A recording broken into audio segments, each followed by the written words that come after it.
नमस्कार दर्शकों, यह सप्ताह मकर राशि वालों के लिए कैसा रहने वाला है। 2 मार्च से लेकर 8 मार्च तक का राशिफल मकर राशि वालों के लिए, मकर लग्न वालों के लिए कैसा बीतने वाला है। इस सप्ताह कौन कौन से ग्रहों का राशि परिवर्तन होगा, ग्रहों के राशि परिवर्तन से कौन कौन से क्षेत्रों में क्या क्या बदलाव देखने को मिलेगा, हम बात करेंगे आपके संपूर्ण क्षेत्रों के बारे में। तो आइए जानते हैं। उससे पहले यह समझिए कि यह फलादेश चंद्र राशि पर आधारित है। नाम राशि के आधार पर भी जान सकते हैं और लग्न राशि के आधार पर भी जान सकते हैं। ये जो आप कुंडली देख रहे हैं, 2 मार्च से लेकर 8 मार्च तक यहां पर ग्रहों की स्थिति को बताया गया है कि कौन सी स्थिति में कौन सा ग्रह रहने वाला है।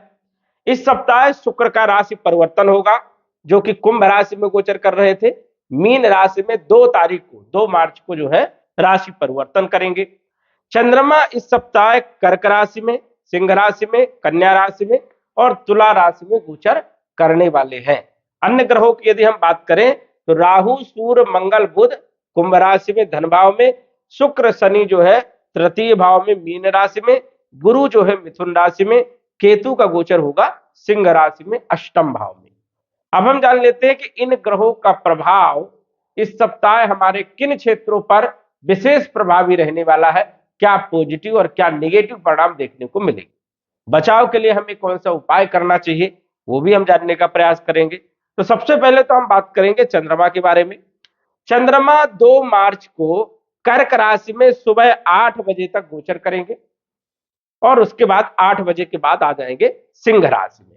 तो यहां पर सुबह 8 बजे तक स्थिति बढ़िया है 2 तारीख को, लेकिन 8 बजे के बाद जब चंद्रमा अष्टम भाव में आएंगे, केतु के साथ गोचर करेंगे, तो फिर ये 8 बजे के बाद का जो समय है 2 तारीख को, वो आपके लिए थोड़ा ठीक नहीं रहेगा।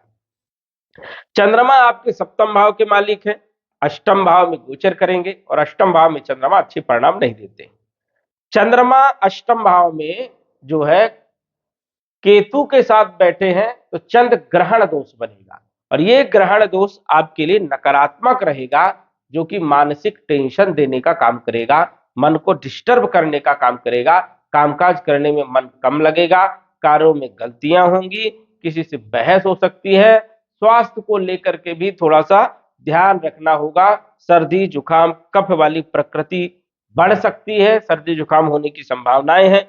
यात्राओं में भी थोड़ी परेशानियां देखने को मिलेगी और घर में भी अशांति रह सकती है। तो 2 तारीख को, 3 तारीख को और 4 तारीख को दोपहर 1:46 तक चंद्रमा अष्टम भाव में रहने वाले हैं, जो कि आपके लिए अच्छा दिन नहीं है।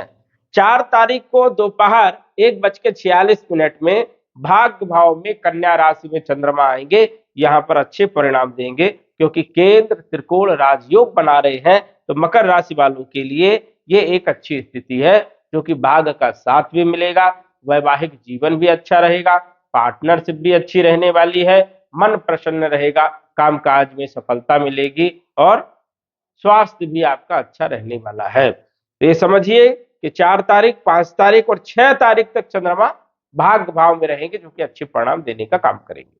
अब 6 तारीख को रात्रि 10:19 में आ जाएंगे तुला राशि में। तो 7 तारीख को और 8 तारीख को आपके दसम भाव में तुला राशि में चंद्रमा का गोचर होगा।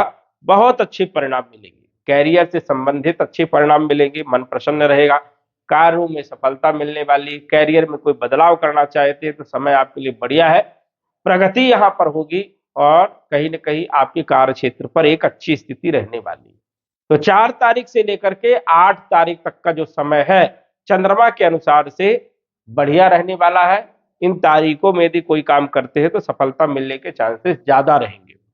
अन्य ग्रहों की यदि हम बात करें, क्योंकि अन्य ग्रहों का अन्य क्षेत्रों पर प्रभाव रहेगा, तो कैसा रहने वाला है। शनि आपके लगन राशि के स्वामी है, धन के स्वामी है, तीसरे भाव में गोचर कर रहे हैं, अच्छी पोजीशन में है।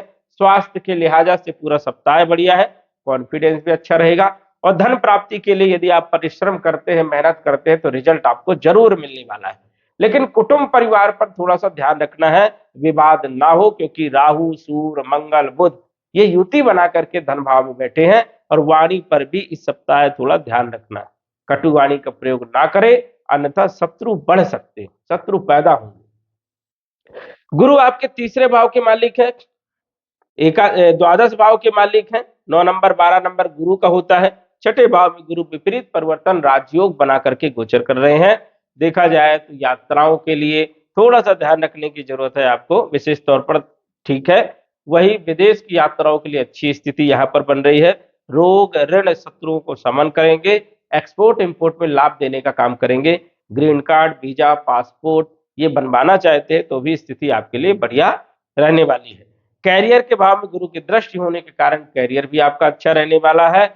12वें भाव में दृष्टि होने के कारण विदेश में रह रहे लोगों के लिए भी समय बढ़िया रहेगा। धन भाव में गुरु की दृष्टि होने के कारण जो राहु सूर्य मंगल बुध की युति है ये अच्छी नहीं मानी जाती, यहाँ पर भी दोष जो है कहीं ना कहीं कम होगा। तो धन भाव में गुरु का गोचर या दृष्टि शुभ मानी जाती, अच्छी मानी जाती, धन प्राप्ति के योग बनते हैं।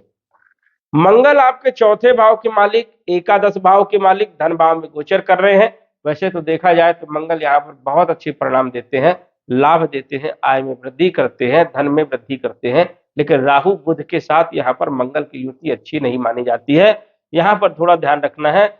पैसों को लेकर के कोई सौदा यदि आप कर रहे हो तो सोच विचार करके करें। वही देखा जाए तो चोट चपेट लगने की संभावनाएं या घर परिवार में कलेश हो सकता है, यहाँ पर ध्यान रखने की जरूरत है। प्रॉपर्टी यदि आप खरीद रहे हैं तो अच्छा योग है, लेकिन देख करके विचार करके व दूसरों का सलाह लेकर के ही करें, अन्यथा पैसे फंस सकते हैं। ये भी एक स्थिति है, तो थोड़ा ध्यान रखना है यहाँ पर। शुक्र आपके पंचम भाव के मालिक है, कैरियर के मालिक है, तीसरे भाव में उच्च राशि में गोचर कर रहे हैं।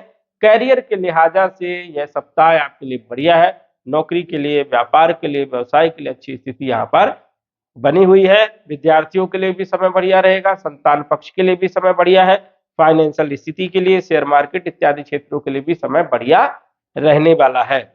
बुध आपके छठे भाव के मालिक हैं और भाग्य भाव के मालिक हैं, धन भाव में गोचर कर रहे हैं।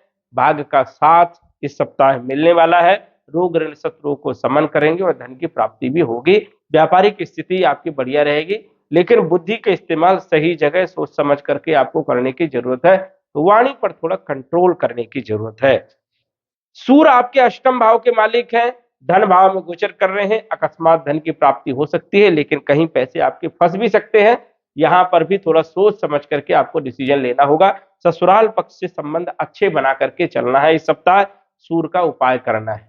ओम घृण सूर्याय नमः इस मंत्र का जप करना है और एक नीलम रत्न धारण करके चलना है, जिससे स्थिति आपकी बेहतर होगी। राहु द्वितीय भाव में कहीं न कहीं वाणी पर उग्रता, कटु वाणी का प्रयोग करवाएगा। कुटुंब परिवार में विवाद में स्थिति पैदा करेगा। अकस्मात धन और गलत तरीके से भी धन प्राप्त हो सकता है, ध्यान रखना है। अष्टम भाव में केतु धर्म कर्म रुचि बढ़ाएगा। ज्योतिष तंत्र विद्या इन क्षेत्रों में भी कहीं ना कहीं आपका लगाव बढ़ सकता है, तो केतु यहाँ पर आपको सपोर्ट करने का काम करने वाले हैं। कुल मिलाकर के यदि हम बात करें तो मकर राशि वालों के लिए यह जो सप्ताह है बड़ा शानदार रहने वाला है। नीलम रत्न धारण करके चलिए, रिजल्ट आपको बहुत अच्छे मिलने वाले हैं। तो दर्शकों, आज बस इतना ही। धन्यवाद। यदि आप अपनी कुंडली का विश्लेषण घर बैठे करवाना चाहते हैं तो दिए गए व्हाट्सएप नंबर से संपर्क करें। साधारण फीस जमा करके आप अपनी कुंडली का विश्लेषण फोन के माध्यम से घर बैठे ही करवा सकते हैं और जान सकते हैं अपने भूत, भविष्य और वर्तमान के बारे में। धन्यवाद। WhatsApp number 94798939